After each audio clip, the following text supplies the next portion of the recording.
So welcome to day 2 of the conference. Really happy to see you all here again. We've got a really good lineup again today. So I thought we'd start off with a little bit of discussion. So I'm not going to do a poll. I'm going to old school ask you, what did you enjoy yesterday? Talk to the person beside you. Yeah? What was your favourite bit of yesterday? Old school. Old school. Yeah.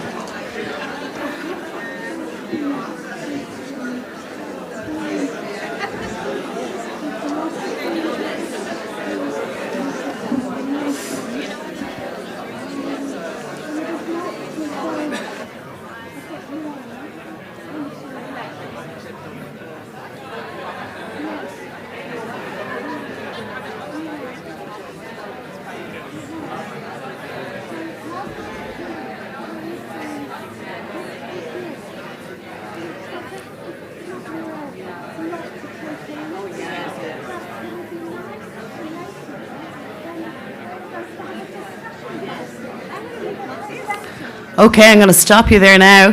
That seemed to wake you up a little bit. I might just get you to shout out. Again, I'm going old school.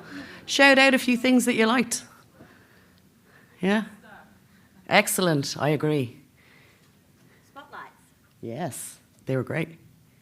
Anything else? Dinner. The best. Anything else? Red wine. Oh, red wine. Yeah, makes me feel fine too. I like it. Anything else? Hope punk, yeah, definitely. I'm definitely a hope punk myself. Yeah, it's strange. I had some of those thoughts before, but I didn't have a word for it, and now I do. You can see on the screen here some of Ruth's lovely drawings. I'm not sure have you had a chance to look, but it really captures some of the nice things about yesterday. I'm just going to go over and point out a few things that I really like. There's a really good one here from Liz's talk, Never Waste a Good Crisis. Have you seen that? Really cool. And one of the really good gastas, actually, for those of you who were here, was the one about ChatGPT. Was like a boogeyman or a puka. Yeah, really brilliant. Teaching and learning are more visible than ever. But it's got a bit of an eye of Sauron, Ruth. It's a bit of a creepy eye. Huh? So have a look. Do take some photographs. Ruth's about to turn the page as well. Yeah? Will we be able to see that later, Ruth? Will you put it up somewhere? Yeah? Okay. Okay, so it'll be on the back if you want to take some photos. And she's about to turn the page to start day 2.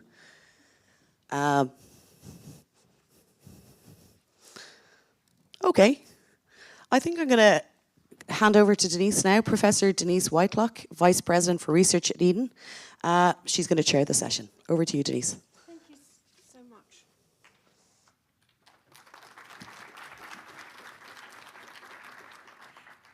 Thank you, Orna. And it's lovely to see so many people here this morning. It's a great pleasure for me to chair this session. And as they say here in Ireland, Céad Mille Fáilte. I'm sure you're all ready with Yes, We Can, after that most splendid feast last night. And it's now my pleasure to introduce our first speaker, Professor Àngels Fitó. She has a PhD in business and economics from the University of Barcelona. She was a senior professor at UOC. And before becoming president of the University of Catalonia, she was vice president for competitiveness and employability. And I think what's most impressive for me is that while she was professor there before becoming president, she also continued with her professional work and her career in accounting and tax consulting. So that is a real model for all of us, trying to keep house, home, job, and our professional career going as well. So without further ado, I'd like to welcome her now to speak to us. Thank you.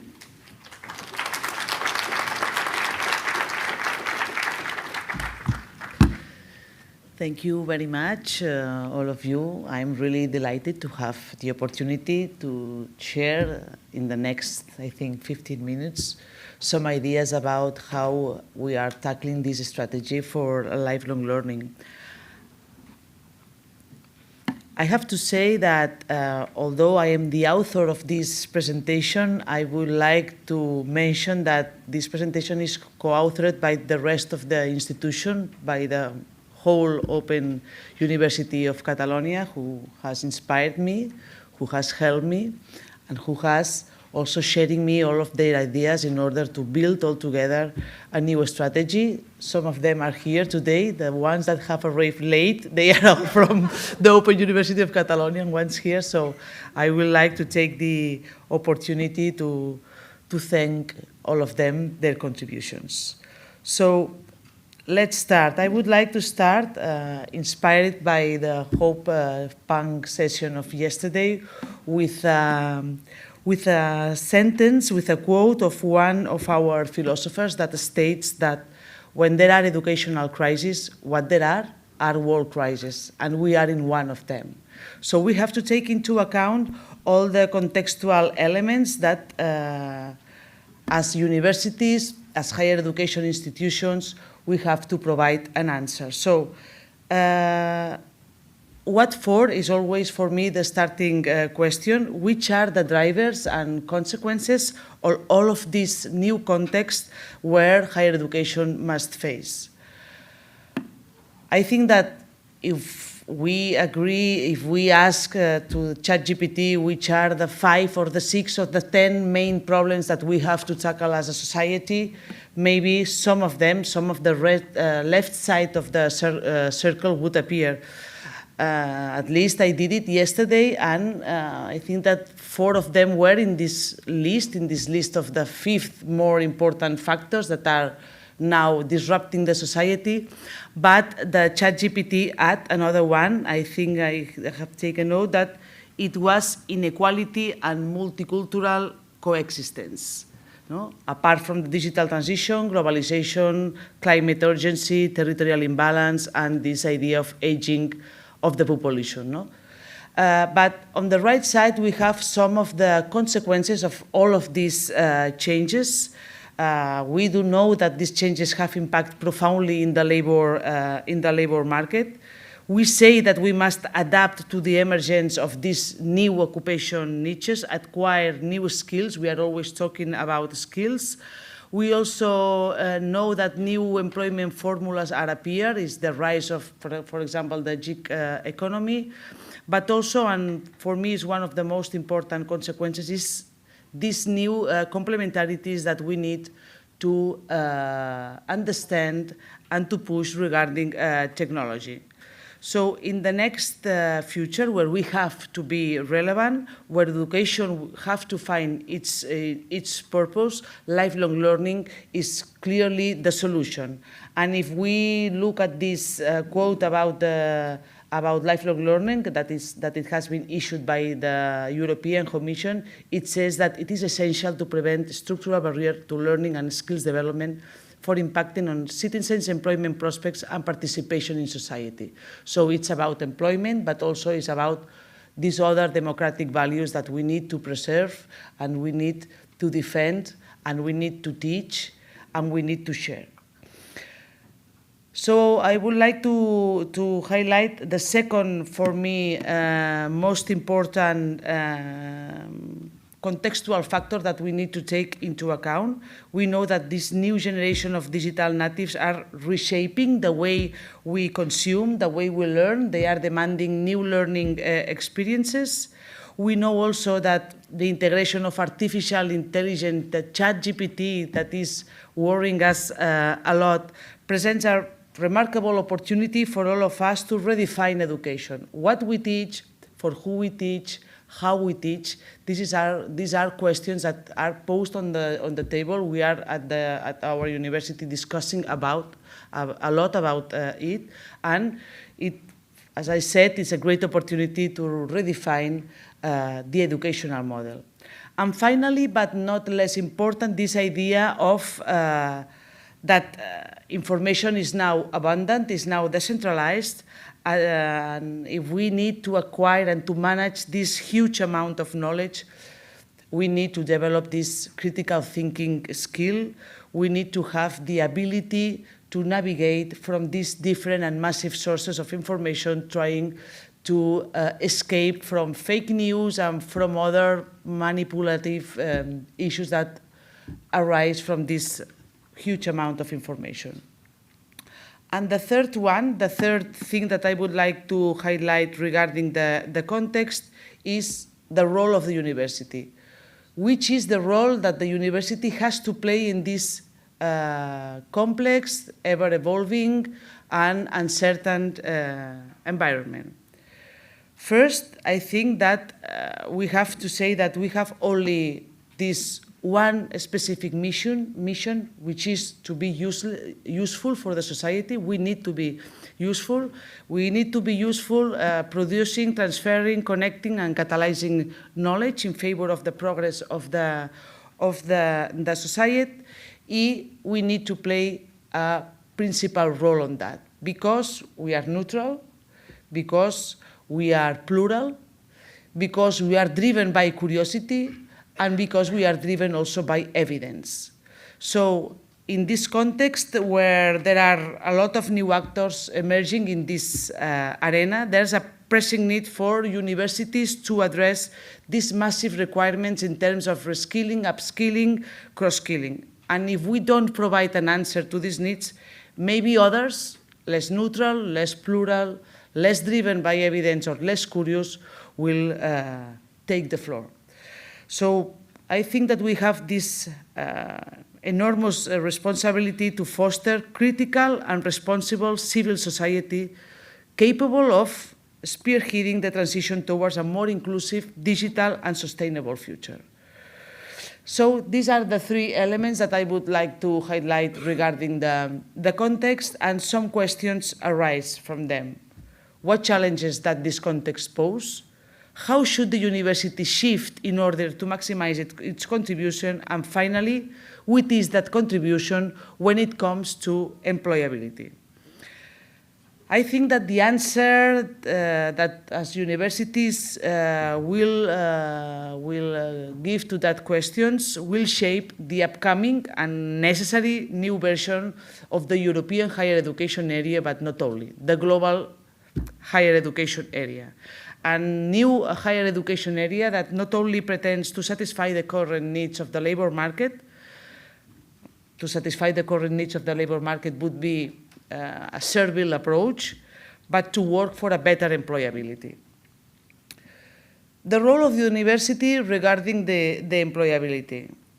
I will delve into this challenge knowing that it's not the only one, for sure, it's not the only one, but the way we give an answer to this challenge will shape the demand we all place on universities.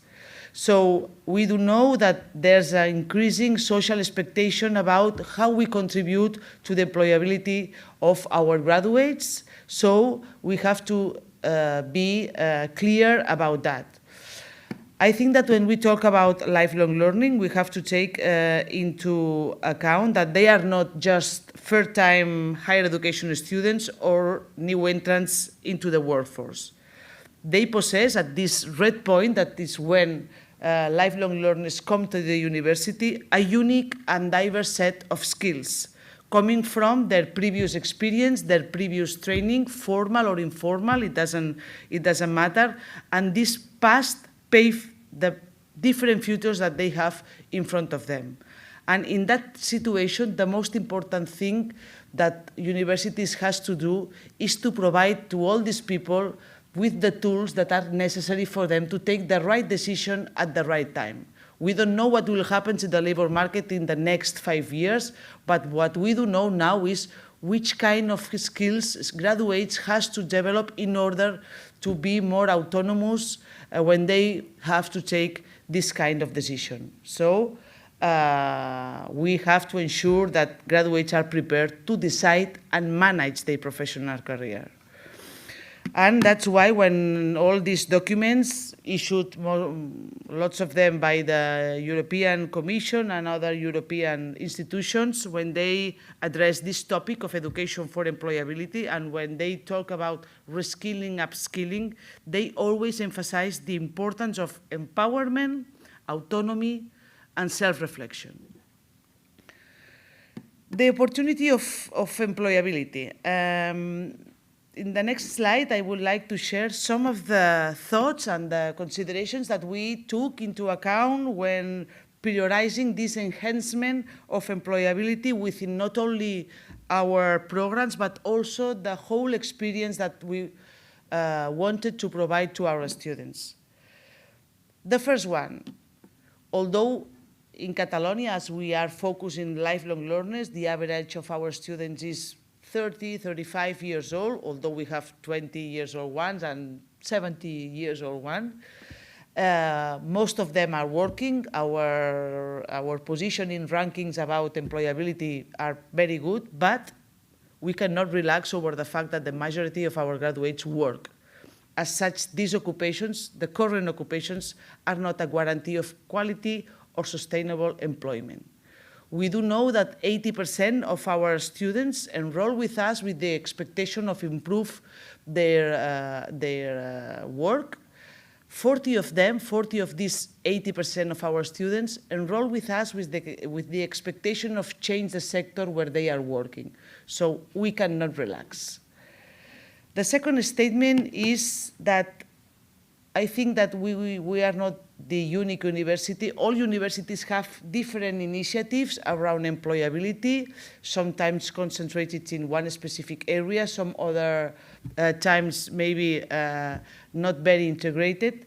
But in our case, we consider that if we could integrate all the initiatives and we could just connect them under a strategy focus, could be a part of this more ambitious plan of services for employability. The third one, the work portfolio has been always designed from the demand. We do know, we always say that we don't design our offer coming from what we know. We are always taking into account what the society needs. But we have realized that this not necessarily means to have a clear professional orientations, because we were not prepared to scan the labor market, to know what the labor market is asking, to know what small and medium-sized companies are looking for, so we need to be more connected. The fourth thought that we considered is that creating this inclusive and comprehensive service strategy aimed at enhancing employability has this potential to facilitate market integration. It was a good way to position our university in the market. And the last one is that this idea of building services to promote employability requires a closer connection with the whole ecosystem that is living, is working around us. It's not only about our community, our alumni, it's also about all the companies, all the different associations, also the third sector that can be one of our partners in this new strategy. So how we have structured this orientation regarding or towards employability? I have to say that this is not a strategy about micro-credentials. Now it seems that micro-credential is the magic solution for everything. No, this is our strategy for lifelong learning, where micro-credential play a specific and a crucial role, but it's not the only one. We have structured our strategy over these three different pillars. The first is the portfolio, this ecosystem of programs that compose our academical offer. The second one is people, all these people who seek to enhance their personal and professional life, that comes to our university with expectations, with dreams, with needs, and we need to fulfill them. And finally, the environment as this ever-evolving context with this idea of ecosystem where we have to dialogue with the different stakeholders. And we have considered that if we want to tackle at scale these massive needs of reskilling and upskilling, we need to connect differently these three elements. Regarding the portfolio, the first of them, we consider that we need to make this transition from linear pathways to these open loop portfolios. Traditionally, at least in Spain, continuing education has been perceived always as a secondary academic pursuit in higher education, often viewed as this additional revenue without any substantial recognition in academic careers. Moreover, the design of the programs has usually been aimed at first degree and entry-level job seekers following this linear logic of bachelor's, master's, and some of them doctoral studies. However, the real life of our students, and we have followed different trajectories of lots of them, is unbelievable. It's very difficult to standardize because each trajectory, its personal path is different from the other one. Individuals embark on the diverse trajectory, venturing into different disciplines and different qualification levels. So our objective is just to facilitate them to follow these open paths, that because we have realized that is what they want to do.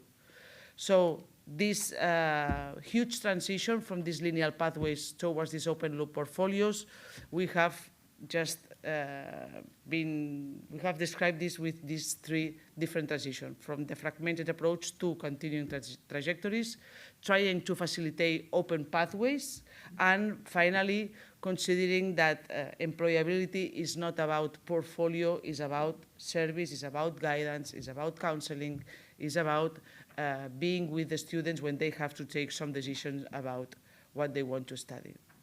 This is just an example of how we have structured our portfolio. There are different cycles, different program structures, and people can move from short courses to larger ones, from lower to higher level of qualifications, and vice versa.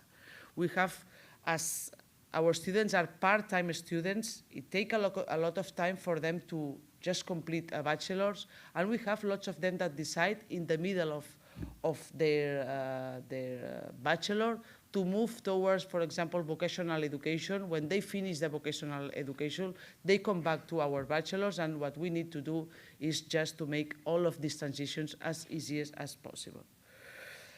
The second biggest transition, this one is regarding the people, no? The citizen, the individual that is coming to us with, as I said, the expectations. I think that we have to say that we have 90,000 students, so we have a lot of students, and the challenge for us is to provide personalized professional orientation to all of them. And to do that, it's necessary to deal with technology, it's necessary to deal with big data, and it's necessary to work with this idea of empowerment instead of professional guidance. So the first thing we have done is to have a specific program of employment skills. We are trying to teach them just out of the official programs, out of the official bachelor or master's. We have specific programs about employment skills in order to empower them when they have to look at the labor market. I think that the other issue is that we need to provide this mass orientation, and now I will explain the different two strategies that we have on regard of that objective. Yesterday we had the opportunity to explain it more deeply. And the third one, which is for us very important, is this idea that embracing this paradigm that is only a specific part of individual set of skills that could become obsolete. One of the most important challenges that we face lies in assisting individuals to identify which part of this personal skill profile is still valid and which part of this personal skill profiles needs to be complemented with new training opportunities. So this is the strategy that we have followed. to? Okay. So this is the strategy. We have created a labor market analysis unit that deals with big data about labor market and provide information to all this chain of actors that that are fitted with that information and provide this information to the students, which are on the bottom of the slide. This is just a picture of some of the information that we provide to our program directors. This is a dashboard, and it provides information about what's happening in the labor market at that moment, no? And all of these flags are indicating some of the competencies that are asked for the labor market and are not well represented in the different programs. And the other strategy goes from the students to the labor market, and in this case we are creating a tool that allows the students and alumni to follow a process of professional self-direction. This is just a screenshot of this program. Finally is the environment. The environment, we need to translate it from this academic offer towards labor demand. These are the 3 different steps that we need to follow. We have all of these alliances. We are, fingers crossed, hoping that this open EU European alliance will be a reality in the next months. We are waiting for the results. And finally, just to indicate 3 different levers that for us are crucial in order to make these connections between individuals and portfolio and environment a reality. The first one is technology. Without technology, it's impossible for us to connect all these 3 issues. The second one is research. We need research to provide evidence to all this system. And the third one is, for sure, alliances. So finally, I just put on brackets online, but I think that universities, because if not, others will do it, has to be the reference for quality, inclusive, and transformative lifelong learning for people, organizations, and the whole world. And for sure, yes, we can. Thank you very much. Thank you so much.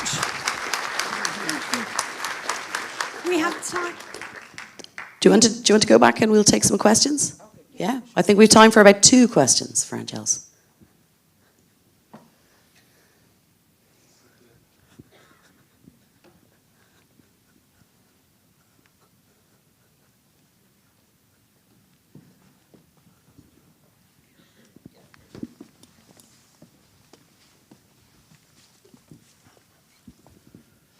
Good morning. I could have listened to you at length there. That was very engaging. I was just curious, how are you collecting whether it's real-time or current data on the requirements of the job market, that dashboard you were showing? How are you gathering that? I think that I have the team, the specialized team over there, but we have different sources to feed this big database about what's happening in the labor market. It's based on the information that are provided in the different job vacancies.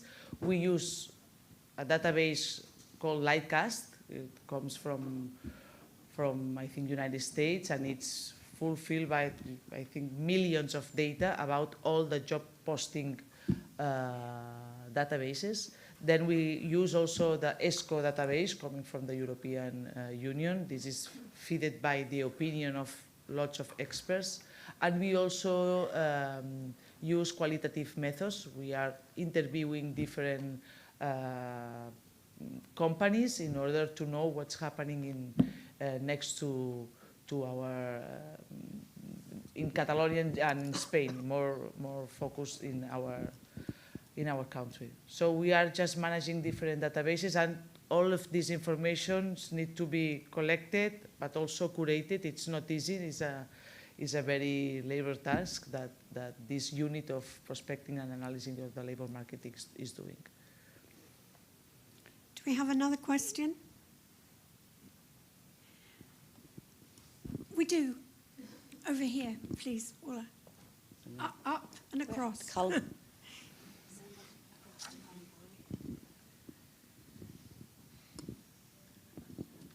I'd just like to ask, what do you think has been the greatest lesson learned from the pandemic? And in terms of students, what challenge has it exposed them to? Okay. For us, we almost work business as usual during the pandemic because we are a fully online institution. We had some problems with the internship, for example, and with the exams because we have face-to-face exams. Now this option is not possible. We have moved towards a fully online assessment. But what we have learned through the pandemic is that it's different to react and try to adapt into an online environment for an emergency. It's different this remote emergency teaching than what is really an online methodology which is based and which is designed considering this asynchronously and this virtual environment from the beginning. So something is different what universities had to do during the pandemic, just to move toward this online environment in 1 week, than what is a fully teaching based on online methodologies. Thank you so much. Thank you.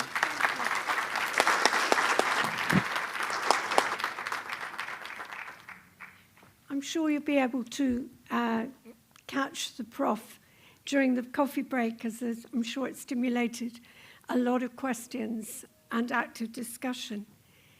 Our second speaker this morning is Dr. Melissa Bond. She's a lecturer in digital technology education at the University of South Australia, but also has positions at the University College London and in the University of Stavanger. So she's picked some marvellous places to be with. Her research draws on high school and higher education teaching experience. Very important for us for her presentations today focuses in particular on how evidence synthesis can build research skills.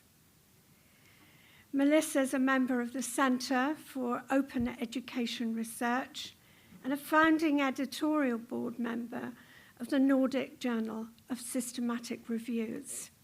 I'd like to invite you to speak to us now, and we're looking forward to your presentation.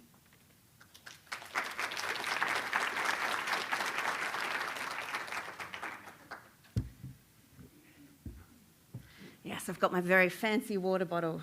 Orna suggested I might like a glass, but, you know, whatever works. Thank you so very much. I'm absolutely thrilled to be here today. I was absolutely delighted to be asked to be one of the plenary speakers. And for those people who know me well, they know that I've really struggled with, for some reason, with trying to bring this presentation together for this morning. And I think it wasn't that I was necessarily not up to the task or that I was putting it off. It was that it is such a large topic, such a big idea of, you know, yes, we can. What can we, though? You know, where have we been? Where are we going? And I want to share so much with you. And I had to kind of narrow it down. So I do apologise. I will try not to go over time. And so I'm very glad that you've got your eye on the clock there. Now, I prefer to have my presentations a little bit differently than other people. I can't help it. I'm a little bit, I don't know, on the go. So one of my wonderful friends and colleagues, Frank, suggested I just be myself. And I hope you'll forgive me that there is a slight interactive component to today's plenary talk, just to get you going. So I have here, and apologies to our wonderful Vivox friends out the front there. I am using a different platform. I'm using Mentimeter. And you'll see up there that there is a QR code for participation. during this talk, as well as a QR code there to my website, which already has the slides uploaded if you're interested in some of the references and the resources that I'm planning to share with you today. Yes, thank you. Some people have already found the lovely emoticons down the bottom to give us some love, or there are some thumbs down as well if you want to, if you're so inclined. There is also a little speech bubble there. It is an Ask Me Anything. I know that it can be a little confronting to ask your questions with a big microphone. So if you'd rather ask questions anonymously, please do so. Please use that. Whether we get time to answer it at the end, we'll see. Otherwise, I'm happy to answer those questions at a later time. Before I begin, I would like to acknowledge that I was born on the land of the Nudgeri people and that I have worked on the lands of the Kaurna people in Australia. And I'd like to pay my respects to those First Nations peoples on whose unceded lands I had the absolute privilege of being able to be born and to grow up on. So I'd like to acknowledge that first of all. And in that spirit, I would like to ask you how you're going in the Kaurna language, if you'll allow me. How are you in Kaurna is Nina Mani, and you would then say to me, Mani ai. So I'm going to say to you, Nina Mani, and you're going to say? Mani ai. Yeah, but maybe with a little more enthusiasm. Nina Mani. Mani ai. Beautiful. All right, now, I'm a qualitative researcher, and I strongly believe that it is really important that you contextualise any research that you do and that you make it clear your positionality. So I need to make it clear that I have bias here. I have a perspective, and I want to make sure that you understand where I'm coming from and why I have the opinions that I do about teaching and learning. So I was born and raised in country South Australia. I was born in Clare, which was named after County Clare here in lovely Ireland. In fact, I'm 7% Irish, according to Ancestry.com. And my family comes from County Cavan. County Cavan. Cavan, yeah. I was trying to get it right. Anyway. Often people ask me, oh, are you from near Sydney? No, not near Sydney. And a taxi driver asked, is that Fremantle? No, Fremantle's on the other side. Basically, you look at the map, I'm from the middle down the bottom. Beautiful place, wine country. I started out my journey as a high school teacher. I was a high school teacher for 10 years in German, but also in a whole range of other different subjects, as well as coordination. I then had always wanted to, had this connection with Germany. I always wanted to move to Germany. And I wanted to pursue my PhD with people who had vision and who had great ideas. And I found the amazing University of Oldenburg, and my supervisor's over there, Olaf Zawacki Richter. So I moved my then 4-year-old daughter to Oldenburg, and I was there for 3 years, and my focus was on facilitating student engagement through educational technology. After that time, I actually moved to England, a couple of hours north of London in Northamptonshire, and I actually moved to what I would call an academic adjacent role in the professional services, helping other researchers undertake evidence synthesis and really understand the methodology behind conducting systematic reviews. Then I got a wonderful position at the University of South Australia, and I was a lecturer in digital technology education, teaching at both the undergrad and postgrad levels. But unfortunately, due to family circumstances, and I won't bore you with the details, I've had to come back, and I'm very glad to be back in the UK, where I am a research fellow at the Epicentre at University College London. However, all of that doesn't necessarily tell you who I am. Who I am or who I was as a student, who I am as a researcher, as a teacher, and who I am as a person. So it doesn't tell you that I grew up in the country. It wasn't remote, but it was country. It did mean having to travel 2 hours to the closest capital city. I'm from a lower socioeconomic background and the first generation university student. And that's Russell Coit there for any Aussies out there that get my joke. It also doesn't tell you that I have a very long history of chronic medical conditions, that during my undergraduate studies I needed to quit all of my studies, all of my work, move back home with my parents, where I couldn't read one page of a book without falling asleep. And I continue to manage those issues today. It also doesn't tell you that since my lovely daughter, who was doing some work there at just under the age of 2, that I was a single parent from when she was 5 months old, not out of choice. And so what I'm trying to say is there's complexity in all of us, and you don't necessarily know where people come from. And I think it was wonderful that you were saying that people's life courses, you just don't know what kinds of experiences that people are bringing with them into the classroom. And this is one of my ways of trying to visualise all of the different complexities that our students face when they're undertaking their studies.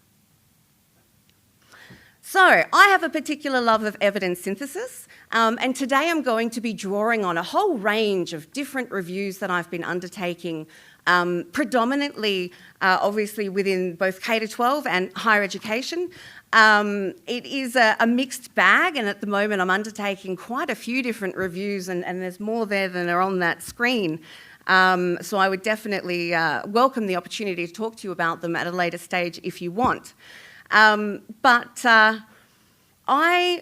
like to think of evidence synthesis like looking at a galaxy. So instead of looking at one particular study in its isolation, I liken it to looking at one star. Instead of just looking at one star, we're looking at the whole galaxy of what's available, what has been found, what has happened, and what does that tell us about the state of teaching and learning. Okay, now, like I said, I did warn you. There is some interactivity. There's a little bit of social engagement here, a little bit of behavioural engagement. Please, if you don't want to engage, that's fine, absolutely fine. I understand. Last night there was a lot of crack to be had. I understand that. I was good. I left early. So the code is up there. I'm going to take this opportunity to have a quick swig. Now, I apologise, you weren't able to choose your own emoticon. That's very important to me, and unfortunately you can't. You may also not be able to choose your own name. So if you can see, take note, this is important. There are prizes. So you need to answer the question as quickly as possible. You'll get more points. All right, here we go. Oh, hang on, people are still coming in.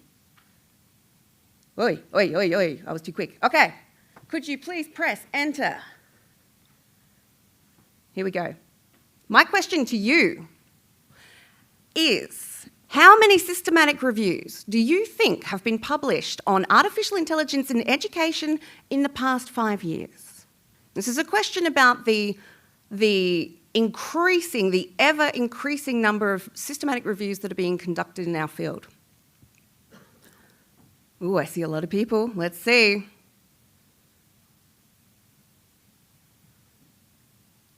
Ooh, interesting. Okay, no. I'm currently conducting a scoping review of reviews on education, in AI in education, and at the moment, there are just a hair under 300. So who was quickest? Oh gosh.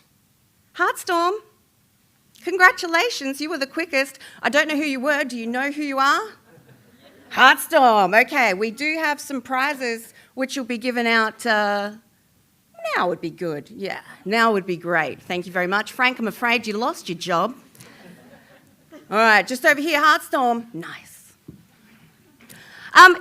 So there is an exponential rise in the number of reviews that are being conducted in a whole range of different areas. And evidence synthesis does come from the tradition of the medical and health sciences, but it is slowly gaining traction within the field of education. So as you can see here, in 2022, there were 116. Now, these aren't just these aren't everything. These are the ones that claim to be systematic with a method section. So all of the literature reviews that don't have a method section weren't included. So there are more. There are at least 100 more. Now, because I'm taking so long to extract the data, I keep adding more because more and more keep being published. So up until now, well, actually up until the other day, because I just did another search, there were already 44 published this year alone. And there are many benefits, and I'm a bit of an evangelist when it comes to evidence synthesis, so you will have to forgive me. But I honestly believe that if I'd learnt how to undertake a systematic review when I was in my undergraduate studies, I would have been so much better off. I would have understood not only how to search correctly for different studies. I would have had an exposure to so many different ways of writing.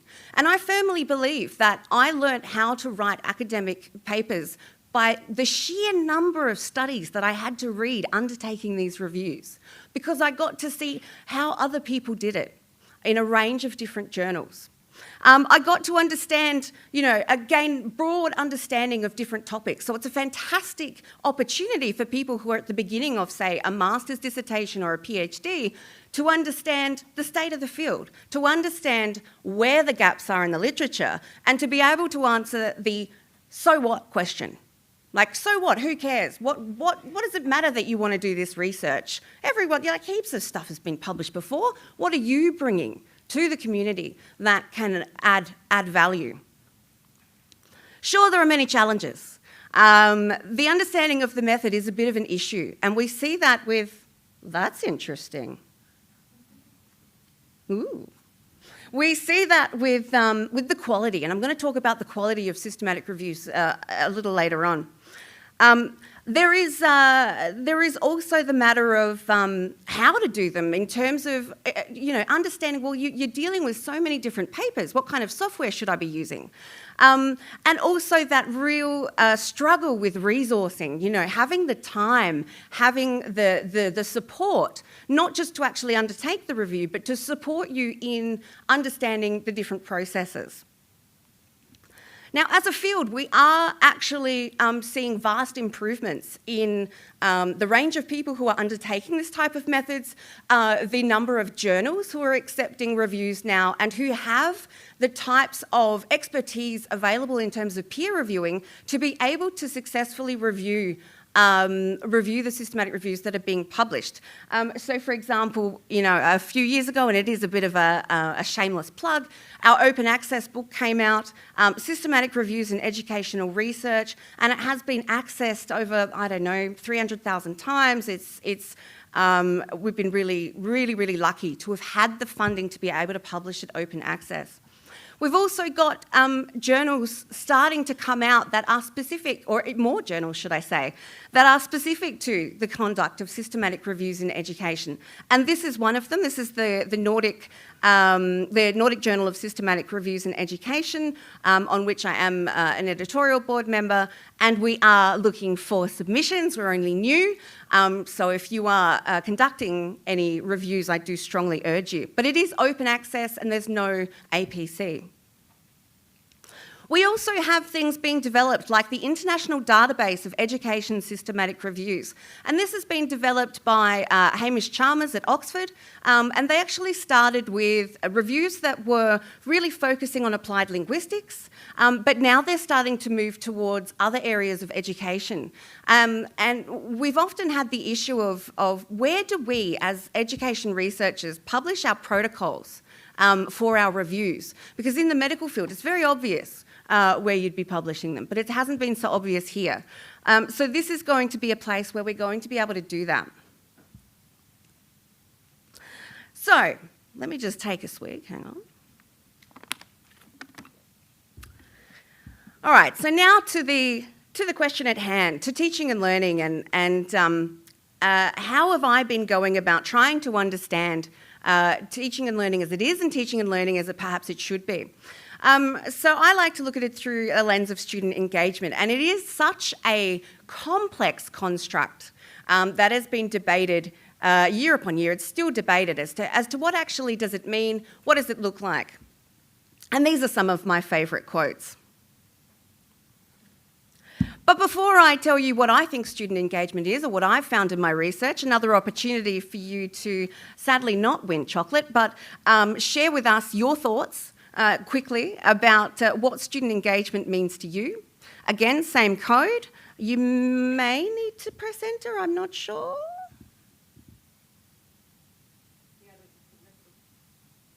Nope. Good? Yeah, good, very good. I'll give you 20 seconds or so. Oh, I love that. Light bulb moments, flow. Motivation. Oh, motivation is a tricky one. Don't get me started on the philosophy behind that. Active learning, participation, success. Interesting. Interaction. Yeah, while you're submitting them, I have to say that every single presentation that I've been to so far has included some kind of aspect of what it is I'm talking about today. I heard talk about co-creating resources with your peers and with your colleagues, especially from the GoGN presentation, which was brilliant yesterday. I was hearing about interaction. I was hearing about having students really collaborate and the importance of collaboration. All right. Passion, I like that. But what we're seeing the most, of course, it's a word cloud, so the most words that go in there are going to be bigger. We've got connection, active learning, motivation, participation, collaboration, connection. Fabulous. All right. Well, my colleagues and I, we came up with this definition of engagement. And for us, it is that energy and effort that students are employing within their learning community, observable via a range of behavioural, cognitive, affective, and importantly, social indicators across a continuum. It's shaped by a range of structural and internal influences, and there's this complex interplay of the relationships and the learning activities and the learning environment in which they find themselves in. And I believe that the more students are engaged and empowered within the learning community, the more likely that is to lead back into their learning and lead to further engagement. And I think that really links with the flow that came up in that word cloud. And this is how I like to look at it. I'm a bit of a visual person, so I was trying, when I was doing my research, trying to understand this flow and how it relates and how it is this sort of constant ebbing and flowing of engagement. Of course, engagement doesn't just happen within the microsystems, as I've already alluded to. There are these structural influences that influence and impact on our students. And they include things like institutional policies, the funding that institutions get. But it's also more than that. It's also about the students' community in terms of their family support, their peer support, what kinds of infrastructure they have available to them in the home. In terms of engagement indicators, there are a lot, but and you've already picked out some of them in the word cloud that you've got there. But I would like to say that we've added social engagement since the pandemic actually happened. We did a lot of research on this before the pandemic. The pandemic happened, and then it became so obvious how crucially vital the social element is in terms of teaching and learning. So this is relating to some research that we did before the pandemic. We were looking at how educational technology and engagement go together. What kind of indicators of engagement or disengagement were we finding? And we did that through a systematic review, and we synthesised 243 studies. And I got a question. Here's an opportunity for some chocolate. Remember, the quicker you answer, the more points you'll get, and you just never know. Let's go. My question to you is, which dimension of student engagement did we find the most pre-pandemic? What do you think? Was it effective? Was it behavioural? Or was it cognitive? Now remember, we didn't actually look for social engagement at that time, unfortunately. Ooh, interesting. No, it was most definitely behavioural engagement. However, What is the most obvious and easy thing in a way to measure? We measure things about attendance and clicks. They are behavioural indicators. Who was the quickest?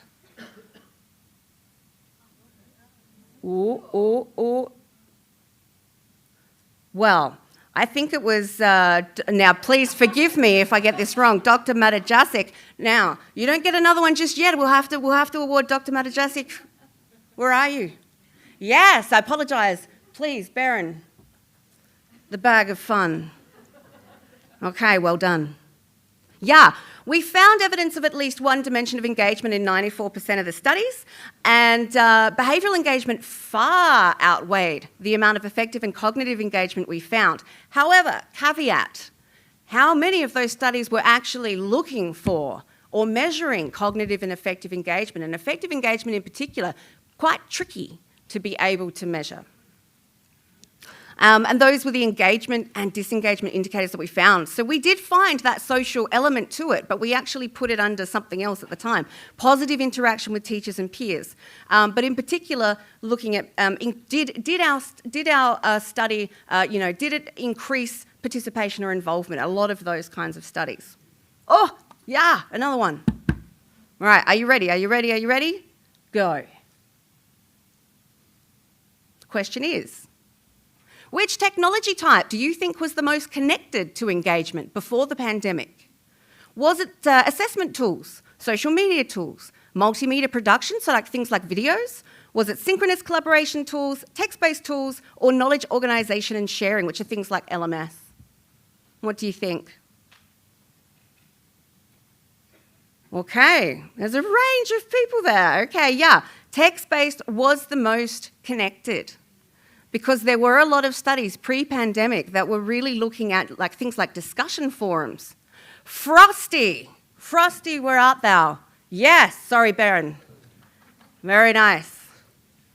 We did find over 50 different tools in these 243 studies, and it was text-based, followed by knowledge organisation, so LMS, followed by multimodal production tools. But bear in mind, this particular sample was only up until 2016.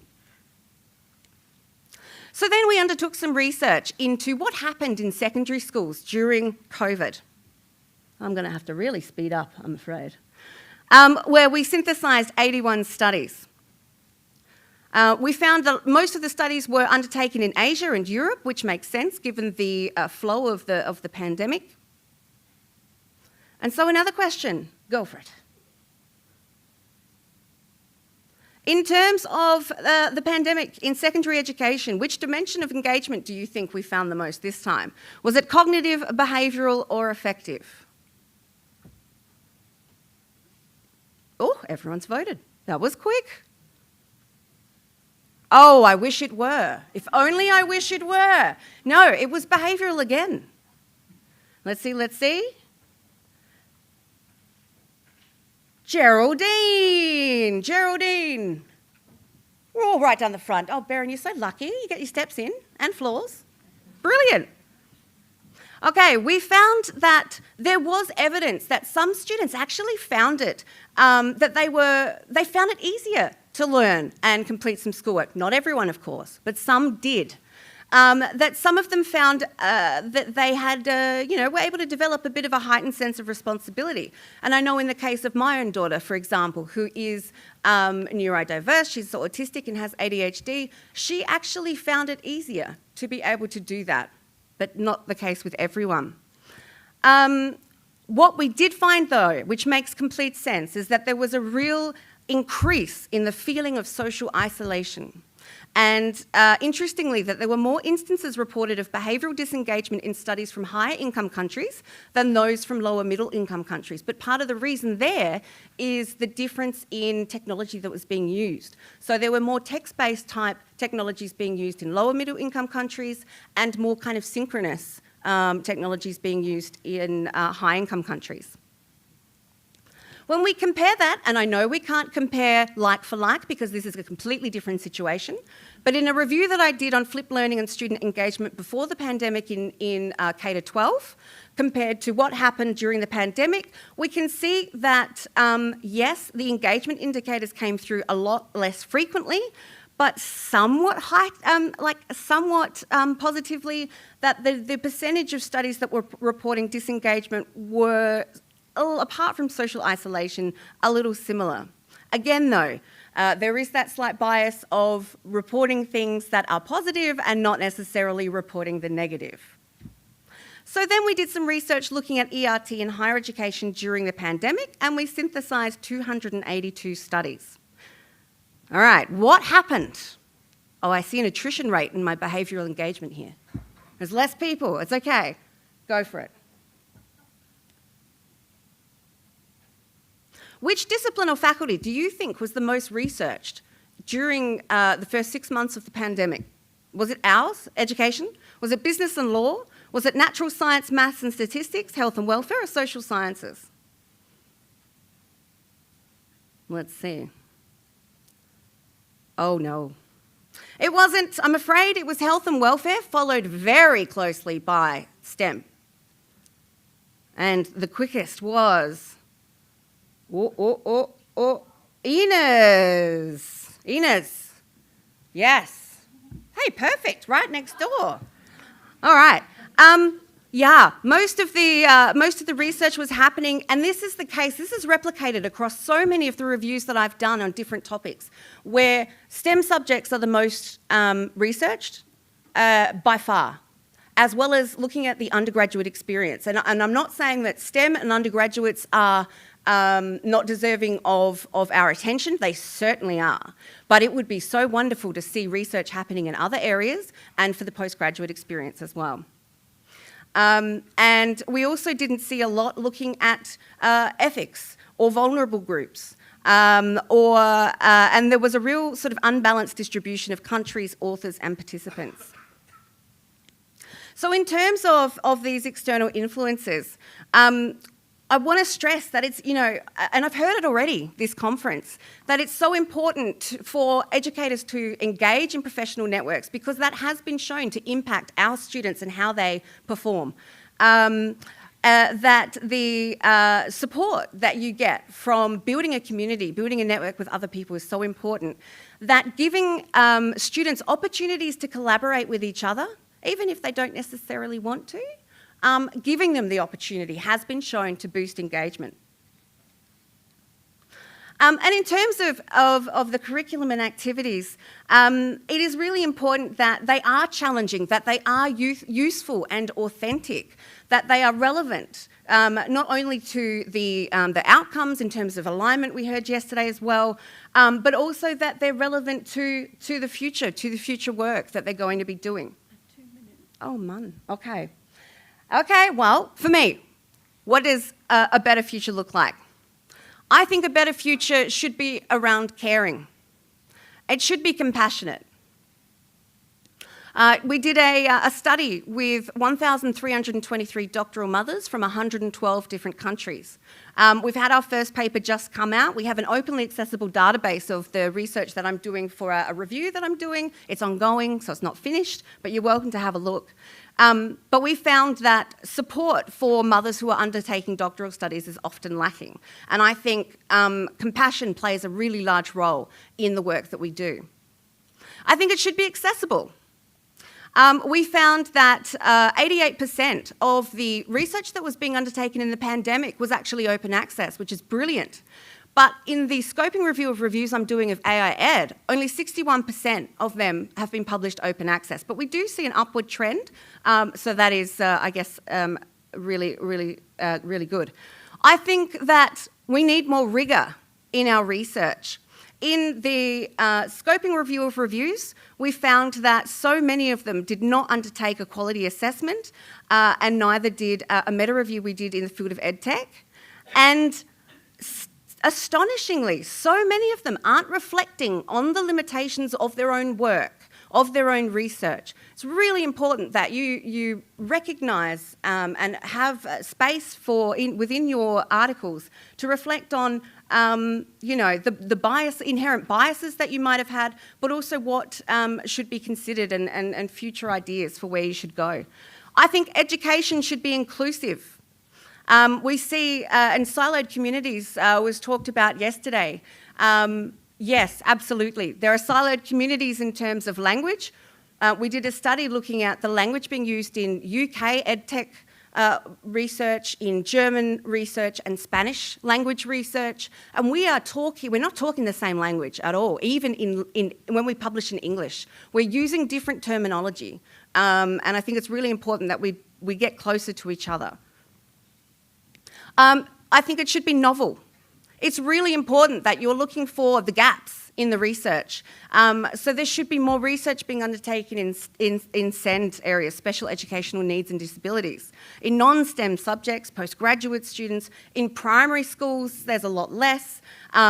Ethics in general, but in particular for my case in AI, as well as the use of novel multimodal methods when it comes to your research, not just relying on one particular method. And in terms of novel, in terms of using the technology for your own work. Now, I've avoided saying ChatGPT, and I am going to continue avoiding saying ChatGPT. Instead, I'm going to say that I've found only 5% of the reviews on AI in education have actually used technology that has AI capabilities, machine learning capabilities within it. So the researchers themselves aren't actually walking the walk, they're just talking the talk. So, I also think we should be grounded. We should be grounded not just within ourselves, but grounded in theory. A lot of the research I've done on student engagement didn't actually even provide a definition of engagement or to give us an understanding of what do they mean? What are we talking about? How can we understand your research and apply it then in our own context? So, I am pretty much done. I just want to say that for me, in terms of the future of teaching and learning, I'd like to see a more caring approach with all of these things. Yeah, I'd like to say be brave in what you do, trust yourself, build a community, and hopefully then we can see the future of EdTech research grow, thrive, and teaching and learning grow and thrive as well. Thank you. Thank you,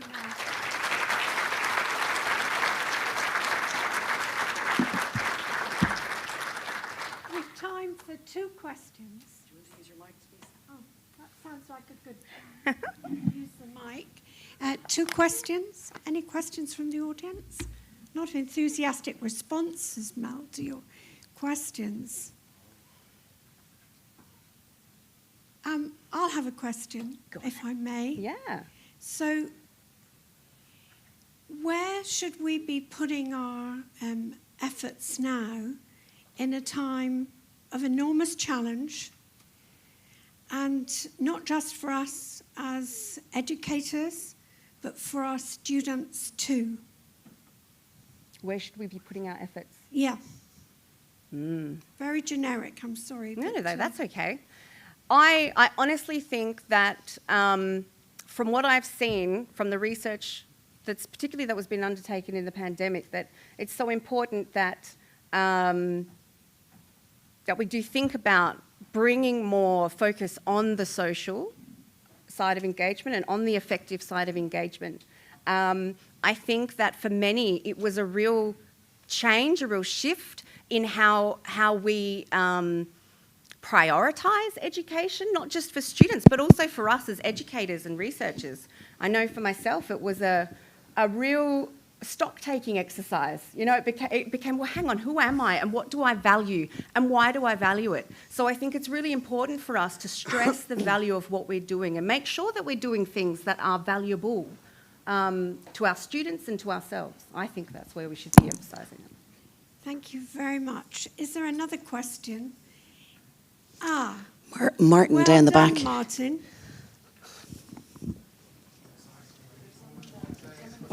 What?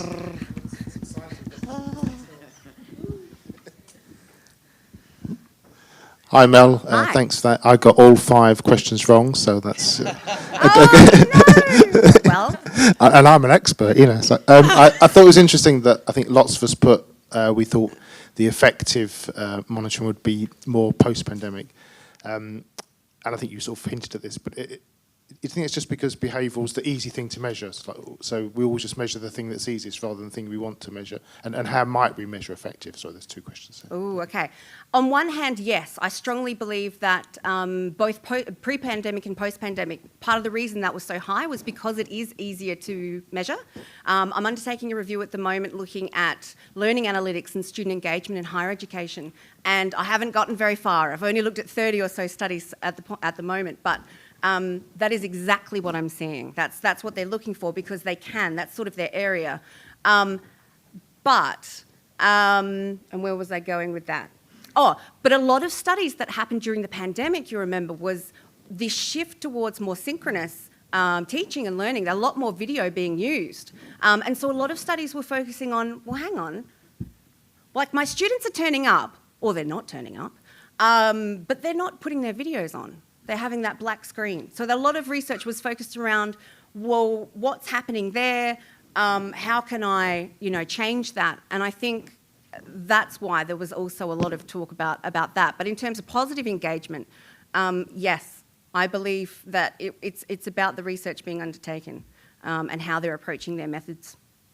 And that's why it would be great to see more like multimodal research happening so that you can try and capture the other side of things. Even within learning analytics research, there is some research that's, using things like focus groups and interviews to augment the analytics that they're capturing as well so that they can get a deeper, more nuanced understanding of what was happening for those students. So, yeah. Maybe that's a good plug for Christothea Haridutu's work on multimodal analytics that she's just starting with us in IET. Oh. So watch that space. But thank you so much, Mel, for engaging with all of us during that presentation. Thank you. Thank you.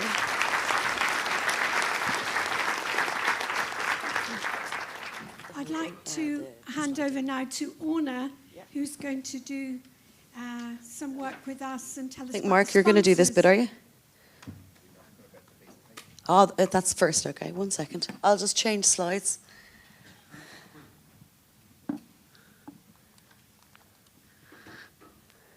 Or not. Hooray. Okay, I think, Joseph, you're going to come up. Thank you, Orna. Yeah, no problem. Good morning, everyone.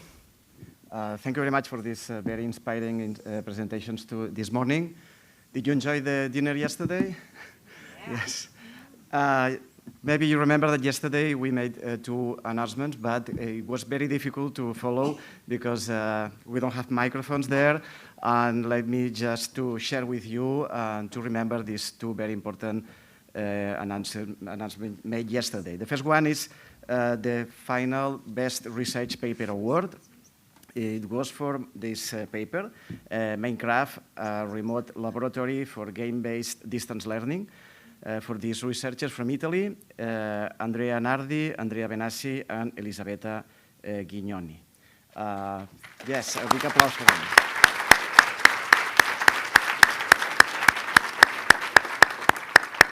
And the last thing, a very important one, is to announce the next hosting institution for our next Eden conference in 2024.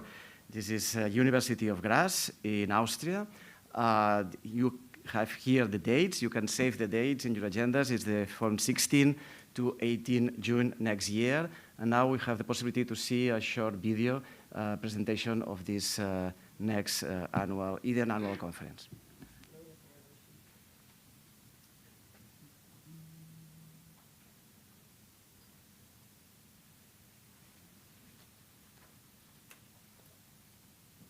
Students, 3,000 researchers, a modern campus in a vibrant city. That is the University of Graz.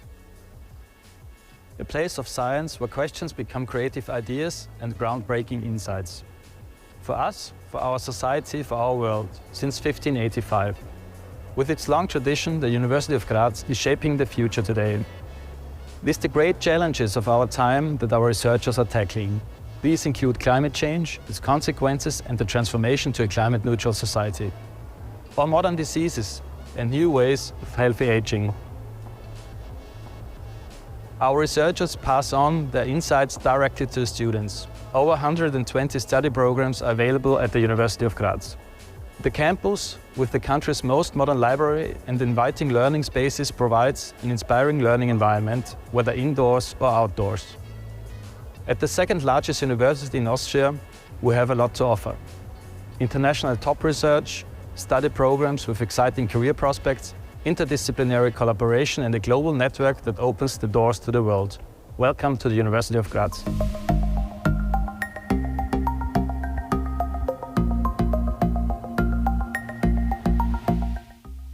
Dear colleagues, my name is Catherine Otra-Kess and I'm delighted to welcome you in 2024 at the University of Graz in Austria for our next Eden Conference.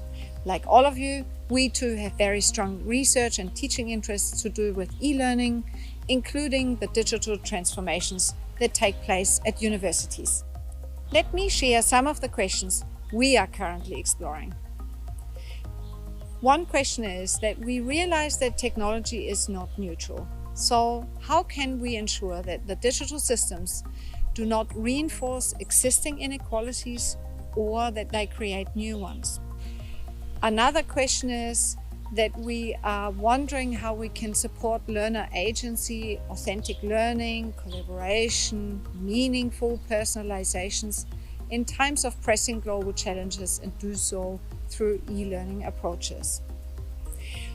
I'm looking forward to exchange thoughts and ideas with you on these and many other questions when you come and join us for the next Eden Conference from the 16th to the 18th of June 2024. Please mark those dates in your calendar. The beautiful historic center of Graz was added to the UNESCO World Heritage List in 1999, and Graz is a beautiful place to discover traditional Austrian food and enjoy lovely green surroundings, gardens, parks, which will all provide an enriching and wonderful backdrop to the conference. I'm very much looking forward meeting all of you and welcoming you in Graz. Thank you.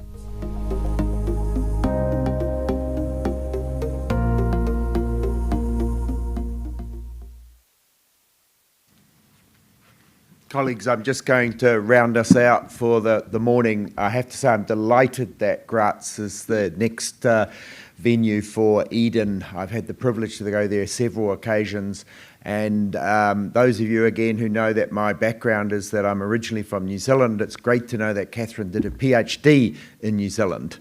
Her husband happens to be a New Zealander. It's a great authentic Austrian city. I really highly recommend it. If you look it up on the travel guides, it's known as a hidden gem. I just want to take a few minutes to do a few sort of announcements and then just give a little bit of a plug for three of our sponsors. I think they're in the room. I know Gavin is. Ellen, you somewhere? Brilliant, thanks. But before I ask them just to come and give a little talk for nothing more than 2 minutes, you may have seen some handouts that are available for you to take away. I don't know if you know they're available. This one here, Elaine, I can see you there. This is a guide to be an online learner produced by online learners, a crowdsourced guide, what learners say they need to engage. So please, if you want to take it away, it's available as a PDF, but part of the project allowed us to print that out. And it's based also on a systematic literature review that underpins also the literature around engagement during the COVID period. Catherine is the key author of this other publication, Hacking Innovative Pedagogies. Eamon, are you in the room? They're good, just as well you are, otherwise I'd take you to task. This is a European-funded project all about rewilding digital education. Come and talk to Eamon, or that one may be worthwhile taking. This is a little bit of a publication that was sitting in my room. I have to change office next week. It's a literature review on e-portfolios in education. There's only a handful of those left, I believe. And lastly, this one is the most recent European Universities Association report on the state of digital education, only published about 2 weeks ago, maybe 3 weeks ago, if I remember correctly, as the DigiHE project. So it's a synthesis of 3 years of a project. So they sit there for anyone. Okay, before I ask Alan, Gavin and co to just say a few words, because this conference wouldn't be possible without a little bit of the support from our sponsors. It's actually quite important as Eden Vice President around sort of the strategic side of things. Eden is not a commercial conference. And we actually turned away Procter and Companies and some of the major learning management systems, or VLEs as they might be known. We don't want to be a commercial conference. Eden values its independence. So that's for the record. So we choose a handful of sponsors, our support, very carefully, and to endorse the support that they provide, actually also for DCU, anyone who's staying on in Dublin beyond today who might want to actually take advantage of EPIC. It was pretty hard to engage last night in all of what was there, a bit overwhelming late on the day. We have some free passes. So you have a choice of going and talking to our sponsors who have some of these, and they will hopefully give you one or more. Or if you want to come and talk with me and beg and say that you're staying on for a few days, then I have them here, as you can see. Enough said from me, other than one final plug. Well, actually 2 final plugs. Our posters we may not have really given enough profile for, so please do take the time to have a look at those. I think we will have a prize for a poster at the end of the day. We don't normally do that, but I think just to recognise the work that people do if they happen to still be here. And then last, bit of confusion maybe, there's another event this evening. Anyone who's staying on will get the opportunity, if you wish, at 6 p.m. Now, there is a reception before this, so you can have a drink beforehand, to hear from what really is one of the world authorities, experts in the area of assessment, artificial intelligence, and academic integrity. Professor Philip Dawson will be giving the Dean's lecture. So it's a bit of an added on if you're interested. It's not, unfortunately, going to be recorded because there's a panel discussion. It's quite hard to do that. That's my plug. Gavin, do you want to kick us off? Thank you very much. I don't know if you want a mic or stand behind the podium.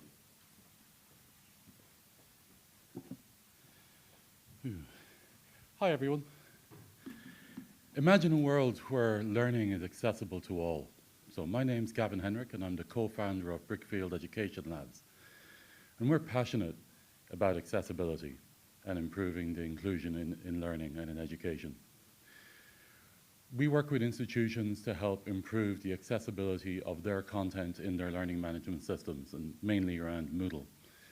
Our toolkit, which is a set of plugins in Moodle, is a certified integration for Moodle, which means that we contribute back to the Moodle project, as well as having our free version of our product actually in the Moodle product that you can download for free.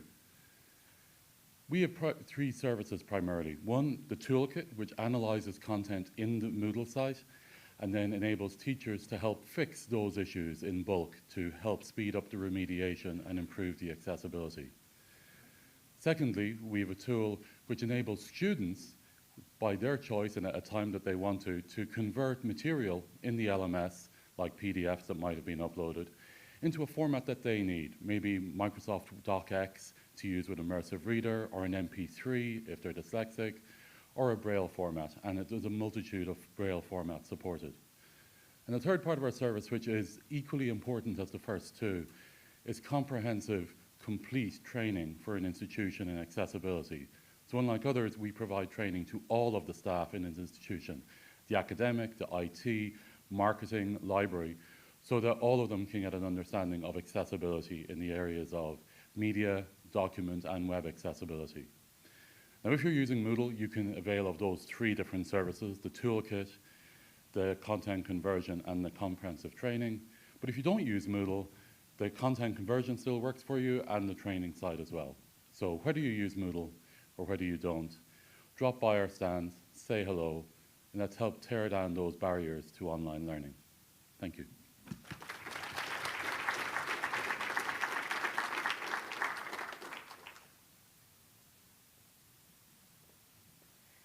Hello, my name is Sam Taylor and I am the practice lead for pedagogy and community. I work at a company called Catalyst IT and we are a global organisation who do Moodle hosting, Mahara hosting, and not just the hosting, we offer advice and guidance on how best to use your courses to get learning happening online. So we have partnerships with DCU, who are hosting the event today, and other institutions in Ireland. We also have organisational relationships with NGOs such as UNICEF and Médecins Sans Frontières. And we, like with Gavin, we do lots of different services as well as the hosting. We also offer training, so we deliver the Moodle Educator Certification. So those of you who are practitioners and educators that use Moodle, you can have a certified qualification from Moodle. And we also offer other things such as theming and other sort of support with our integrated partners such as Brickfield. Okay, thank you very much.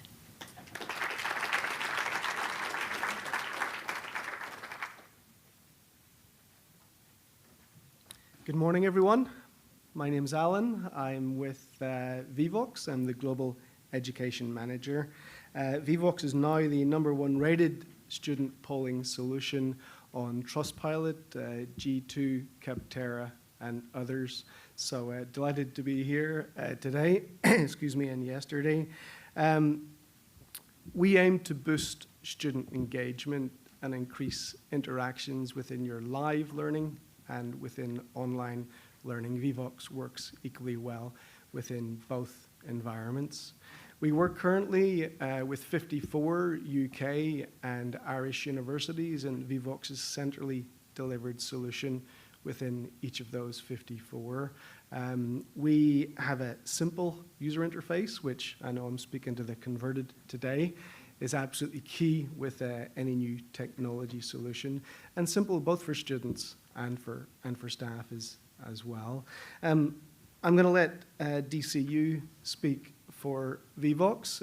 I could witter on all day about it, but DCU have been using Vivox for some years now, and this is what they say. They say Vivox is a comprehensive yet easy to use tool that helps foster student engagement in online or on-campus face-to-face setting. Our lecturers have reported that using Vivox help to test student knowledge and elicit student opinions, as well as giving them insight into their student learning so they can adjust their lesson plans accordingly.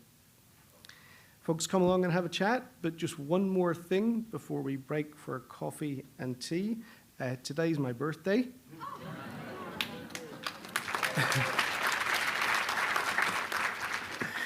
So, quick one, but if you go to vivox.app on your browser, on your URL, vivox.app, and there's a session ID.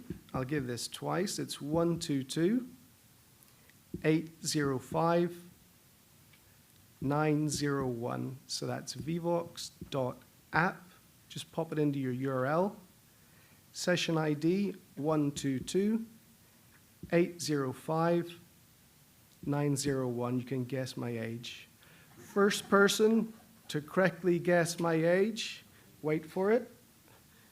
You get a chili bottle.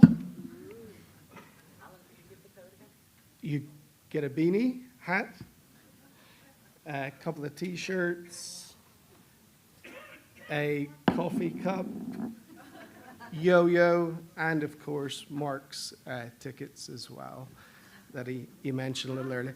So vivox.app, and the ID is 122-805-901, okay? I can't bring it up now, but if you come to the booth, I can tell you the first person who gets it correct. I'll give you a clue. I do use a good moisturizer. Thank you. Thank you.